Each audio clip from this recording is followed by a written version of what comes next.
Alhamdulillah, teman-teman. Sekarang saya ada di Victoria Park. Victoria Park ini ada di Hong Kong, tempat ngumpulnya buruh migran Indonesia.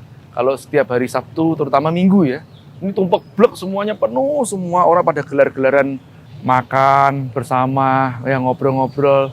Dan saya ternyata salah data. Saya pikir itu di Hong Kong itu PMI-nya atau pekerja migran Indonesianya itu saya pikir 58.000. Kenapa? Karena saya menilik dari data. Sekitar 50 ribuan sekian gitu. Nah, ternyata salah. Ternyata kemarin konfirmasi dengan pihak kedutaan itu 158.000, lebih dari 100 ribuan. Katanya itu Bapak daftarnya paling data orang yang pemberangkatan per tahunnya mungkin, dia bilang begitu. Atau mungkin kan ada pemberangkatan, ada kepulangan kan. Ya, jadi seperti itulah yang keluar masuknya saja. Ternyata lebih daripada itu, 158.000, tumpak blek tuh. Kalau hari Sabtu Minggu. Kita jalan-jalan ya. Ini kolam renang, bukan kolam renang nih. Ini sebetulnya bukan kolam renang. Ini adalah fasilitas umum untuk main boat, ini namanya slow boat ya. Jadi dia ada slow boat area. Wah, ini anginnya kenceng banget ya. Mudah-mudahan nggak gitu. Ini areanya besar banget, ada lapangan banyak macam lah ya. Katanya sih ada 6 lapangan bola. Nah, kita jalan-jalan ya. Kita lihat di sini. Dan ini asri di tengah kota. Di pinggir harbor atau pinggirnya pelabuhan. Saya mau cerita sedikit tentang teman-teman PMI, pekerja migran Indonesia, dan BMI, buruh migran Indonesia. Istilahnya beda-beda ya. Kalau di Korea namanya buruh migran, kalau di sini namanya pekerja migran. Nah, intinya sebenarnya kita itu sudah melakukan riset. Ini saya ke-6 kalinya hadir di Hong Kong. Nah, kalau di Korea, sana yuk. Mana? Ke sana aja deh. Kalau di Korea itu saya sudah 6 kali. Jadi seimbang nih, 6 kali di Korea, 6 kali di Hong Kong. Nah, sekarang yang membawa saya kemari adalah dari pihak Pegadaian CSR. Dari program CSR itu ya kita mengatakan, Pak, dulu kita tuh sudah pernah menggarap ya pasar migran di luar itu. Sayang banget kalau nggak diteruskan karena terpotong oleh pandemi kan saat itu. Nah, ini kita lanjutkan lagi dan saya itu masih ngulik, penasaran tentang masalah pendidikan ya, kewirausahaan tentu aja. Kalau ngajarin anak-anak berpendidikan nggak susah. Ngajarin teman-teman yang nakal-nakal sudah teruji ya. YA sudah teruji, bukan nakal-nakal sih ya. Tanda petik itu nakal itu. Kayak saya itu disebut nakal dulu. Bahkan saya disebut sebagai anak setan. Kenapa? Karena satu, nggak suka hafalan, nggak nurut sama guru. Nggak nurut sama guru gara-gara apa? Kalau suruh nggak hafal itu saya nggak mau. Makanya saya harus pengertian, pemahaman. Kalau seandainya saya tanya, Pak, ini rumusnya dapatnya dari mana? Beliaunya bilang, ya dihafal dulu aja. Wah, itu saya paling nggak suka. Wah, anginnya kenceng banget. Ini pemandangannya bagus banget ini teman-teman. Jadi yang namanya bukit ini sebagai pelindungnya gedung-gedung bertingkat itu. Nah, kembali lagi ke kurikulum ya teman-teman, kurikulum kewirausahaan. Jadi sudah, insya Allah kita sudah teruji untuk teman-teman berpendidikan jelas, teman-teman yang putus sekolah, pernah sekolah lah ya, atau SMA, atau malas kuliah, sudah jelas. Ya, sebetulnya saya sering mengatakan anak-anak yang sering disebut namanya nakal tadi itu sebetulnya bukan nakal, mereka itu spesial ya. Dalam artian justru saya malah nyari calon-calon pengusaha itu yang agak bandel-bandel dikit loh. Jangan yang terlalu nurut. Karena kalau pengusaha itu terlalu nurut, berat malahan. Biasanya nanti tipe-tipenya jarang yang tipe kreator, tapi begitu yang mau tampil beda ya, nggak sabaran. Nah, kata-kata nggak sabaran ya, dan tanda petik ya. Ini sebenarnya sabar itu kan istilah yang religius, tapi dalam tanda petik istilah nggak sabaran itu susah nunggulah gitu ya.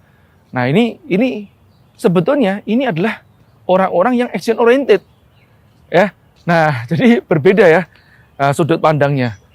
Oke, nah sekarang kita dihadapkan oleh teman-teman pekerja migran dan buruh migran ini yang punya karakter berbeda-beda. Contoh ya, kalau kita bicara masalah karakternya teman-teman yang ada di Korea, ini sudah mulai terkuak nih, ya. Mereka waktu itu pas 4 kali saya ke Korea, teman-teman bilang gini, Mas, boleh nggak Mas? Jangan ajarin kita ini bisnis yang terlalu mikir, Mas. Dia bilang begitu. Kenapa? Karena bisnis yang terlalu mikir, kita nih otaknya ini udah buntu, Mas. Kita kerja Senin sampai Minggu, dan di Korea itu cuma libur 1 hari rata-rata dalam sebulan. Ya ini maksudnya non-official sebetulnya ya. Kenapa? Karena ya mereka mau ngelembur kan supaya dapat gaji sampai 30-an juta sebulan lebih ya sekarang dengan kurs yang sekarang ya. Nah, jadi mereka itu males yang namanya mikir lagi. Terus pas kita ajarin internet marketing dan segalanya, nggak mau mereka. Puyeng, apalagi lihat data-data, nggak mau mereka. Dia bilang gini, boleh nggak Mas kerjanya usahanya nggak pakai otak? Kamu usaha apa yang nggak pakai otak? Nah terus ya kita punya duit 500 juta lah Mas per bulan, selama 1 kontrak 4 tahun 10 bulan. Nah boleh nggak Mas? Itu aja yang kita invest. Invest apa kira-kira yang cocok? Waduh, aku tuh susah kalau ngomong masalah investasi di Indonesia. Banyak bodongnya ya, dan belum tentu kamu siap untuk menanggung investasi seperti itu. Termasuk kepada saudaramu, kepada kakak adik gitu kan. Ini nggak mudah. Dan iklim di Indonesia ketidakpastiannya tinggi banget loh teman-teman. Harus tahu ya, jadi iklim investasi di Indonesia itu ketidakpastiannya tinggi. Yang nakalnya belum tentu kita yang pengelolanya nakal, mungkin si yang memberikan kontrak itu juga nakal juga, bisa juga. Ya ini akhirnya si pengelola kena getahnya juga, bisa kejadian seperti itu juga. Ya intinya ketidakpastian di Indonesia cukup tinggi masalah investasi ya. Jadi mendingan saya bilang entar dulu aja, kamu pelajarin ilmunya duluan aja. Nah terus lanjut lagi, dia bilang, oke Mas, apa Mas kira-kira bisnis yang benar nggak banyak pakai otak? Saya sebentar, aku kayaknya harus merenungkan hal ini nih. Akhirnya saya wawancara mereka lah ya. Nah pas saya wawancara mereka, saya ketemulah materi 5+1 tipe pengusaha. Ini teman-teman kalau perhatikan ya, 5+1 tipe pengusaha sudah saya buatkan materinya. Itu saya buat untuk buruh migran Indonesia yang ada di Korea. Nah tapi ini coba saya terapkan lagi nih di tempatnya kawan-kawan di Hong Kong, apakah cocok atau tidak? Ya insya Allah cocok, kemarin sudah testing juga. Tapi memang tipenya berbeda. Nah yang Korea ternyata banyak kan mereka kan kerja cuma yang rutinitas. Angkat barang, mindahin barang. Angkat barang, mindahin barang. Seperti itu. Dan nggak dikasih kesempatan untuk duduk di posisi tertentu, mengerjakan pekerjaan yang lebih skillful, knowledgeable gitu ya. Atau lebih pakai otak gitu ya. Itu nggak dikasih kesempatan seperti itu. Hampir bisa dikatakan tidak dikasih kesempatan. Nah pokoknya cuma ngangkat-ngangkat aja dapat duit. Nah itu selama 4 tahun 10 bulan bisa bayangin nggak? Itu tumpul otaknya. Nah terus apa? Wah ini kelihatannya kerja yang paling cocok tuh apa? Atau bisnis yang paling cocok? Itu apa? Produksi. Sampai jalan kita ya. Nah ternyata setelah kita titipkan beberapa kawan-kawan itu ke tempat kluster produksi, ya dibantu oleh Mas Arief Gampang Utomo dari Respiro, alhamdulillah mereka beneran cocok gitu ya. Sampai sekarang itu ya sejak tahun berapa berarti ya? Kita uji coba 2018, 2019 kira-kira 2018. Ya betul 2018, 2019. Itu mereka alhamdulillah sekarang jadi pengusaha dan punya karyawan ya ada yang belasan ya, ada yang 10-an gitu kan. Ya alhamdulillah gitu loh. Yang penting bisa mandiri lah ya teman-teman dan cukup. Ada juga satu anak aja yang minta, Mas, aku mau jadi ini Mas, wah ramai banget di sini ya. Orangnya ngomongnya kencang-kencang. Kita ke sebelah sana aja deh. Arah sedikit ke arah pulang. Karena nih habis ini kita pulang. Udah sejak Jumat kemarin. Acaranya di hari Minggu sama kawan-kawan. Nah, kembali lagi. Ada satu anak namanya Dimas nih. Ini dia karena masih muda ya, otaknya masih tokcer. Di sini baru 1 kontrak. Jadi kalau di sini ada yang 2 kontrak ya. 1 kontraknya 4 tahun 10 bulan kalau bukan di sini, di Korea. Nah, kalau di Korea itu pas tahun 10 bulan 1 kontraknya. Ada yang perpanjang kontrak kedua, kontrak ketiga, seperti itu. Nah, si Dimas ini masih muda. Wah, dia minta, Mas aku mau jadi internet marketer atau reseller gitu ya, online. Akhirnya kita titipkan ke tempatnya Riza Galih nih, yang punya Seika Hijab. Memang dia yang perempuan ya lebih cenderung ke arah desain-desainnya, yang laki cenderung ke memasarkannya. Nah, alhamdulillah setelah setahun lebih lah kira-kira dia dilepas, dia bisa mandiri di Semarang. Karyawannya ada berapa sih ya? Ya, pokoknya sejumlah karyawan gitu ya, saya nggak ingat berapa karyawannya.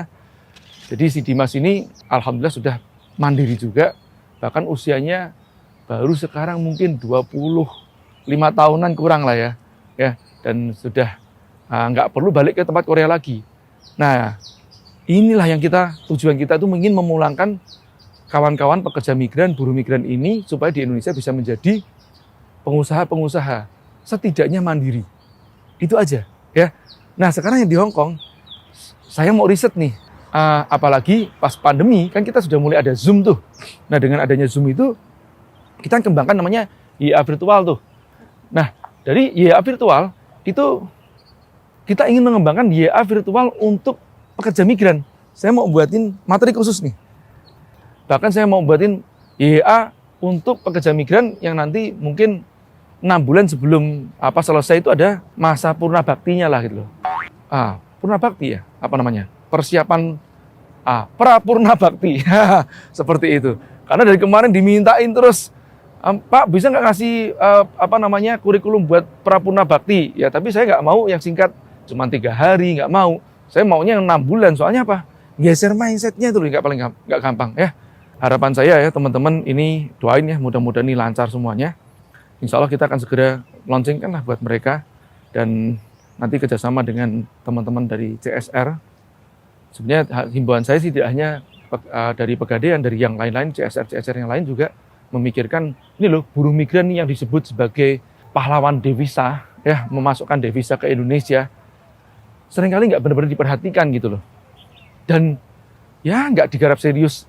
Saya ngomong serius nggak seperti apa sih? Serius itu berkurikulum, buat saya begitu. Jadi saya itu sekarang itu sudah mulai males yang namanya kayak menggarap suatu program-program yang sifatnya cuman istilah showcase. Nah, program showcase. Ya, ada yang program showcase. Oke lah, tapi tetap kita funneling, kita giring lagi ke tempat program-program yang tidak showcase. Paling enggak program itu bisa 6 bulan, 1 tahun berkurikulum seperti itu. Ya ini pengalaman dari kita. Memang nggak mudah ya menggeser mindset, terus habis itu monitoring mereka. Perlu waktu dan energi. Dan ini nggak bisa saya lakukan sendiri. Sekarang kita lakukan dalam bentuk gerakan juga iya. Kemarin kita sudah melakukan training for mentors untuk memperbanyak ya jumlah mentor-mentor yang bisa mentoring kawan-kawan ini dengan leveling, starting, profiting, systemizing ya. Itu kita buatin. Nah, nanti insya Allah kita juga akan memberikan training for facilitator. Kenapa? Karena para mentor ini kan sibuk ya, nggak bisa harus ngurusin day-to-day-nya teman-teman yang di mentoring kan, atau minti ya. Nah, dari situlah kita terjunkan yang namanya facilitator plus 1 learning management systemnya. Jadi ini yang sering saya sebut sebagai 4 stakeholder kewirausahaan nasional. Kalau benar-benar pemerintah mau concern terhadap kewirausahaan nasional ini dimasalkan, jangan cuman program parade pembicara, datengin pembicara, pemasaran ini, si itu. Waduh, diksinya berbeda-beda dan madhabnya tidak UKM-iyah seringkali, madhabnya akademisiah, madhabnya multinasional. Ya ini yang saya sering sebut, harusnya ya itulah, kalau kita berdakwah ya dengan bahasa kaumnya gitu. Itu yang paling tepat seperti itu. Dan kaum kita UKM ya bahasanya bahasa UKM. Nah ini harus sejalan semuanya. Kita sebut itu sebagai framework. Dengan adanya framework, yang kedua adanya facilitator yang bekerja berdasarkan framework tersebut. Yang ketiga adanya mentor yang mentoring berdasarkan framework yang sama. Dan yang terakhir adanya apa? Learning management systemnya. Ini disupport harusnya. Kita punya YA virtual ya, itu ada learning management systemnya. Jadi training itu tidak usah dilakukan lagi oleh setiap mentor. Tidak, mentor itu ya tugasnya mentoring. Training online, nonton duluan, kasih tugas, ngerjain tugas, dicek oleh facilitator. Setelah itu baru mentor itu datang sudah setengah siap mereka. Udah ngerjain tugas-tugasnya mereka, aplikasi tempat usahanya mereka masing-masing kah, ya atau apapun itu ya. Kalau belum mulai usaha ya dikasih tugas-tugas yang lain, misalkan tentang komunikasi, negosiasi, menjual, apapun itu namanya pra-starting kalau kita sebut namanya kelasnya. Oke, gitu ya teman-teman semuanya. Mudah-mudahan ya, doain juga, support juga teman-teman, mudah-mudahan kita ini bisa membawa manfaat ya buat kawan-kawan pekerja migran yang ada di Hong Kong. Teman-teman di Hong Kong nanti saya minta komentarnya ataupun juga di daerah-daerah lain, silakan yang ingin kita datangin bersama-sama. Wah, harus lewat sana tuh. Nanti insya Allah kita propose ya kepada CSR BUMN untuk datang kemari lagi atau ke tempat yang lainnya. Saya sebenarnya tertarik ya untuk mendatangi kawan-kawan di Jepang. Soalnya di Jepang itu teman-teman sudah pada nanyain juga, masih kapan kesini kan gitu loh. Waduh lah, aku ini kan cuma sinden yang nunggu panggilan saja toh. Gitu ya. Jadi cowok panggilan memang susah ya teman-teman. Terima kasih. Sampai ketemu lagi di lain negara.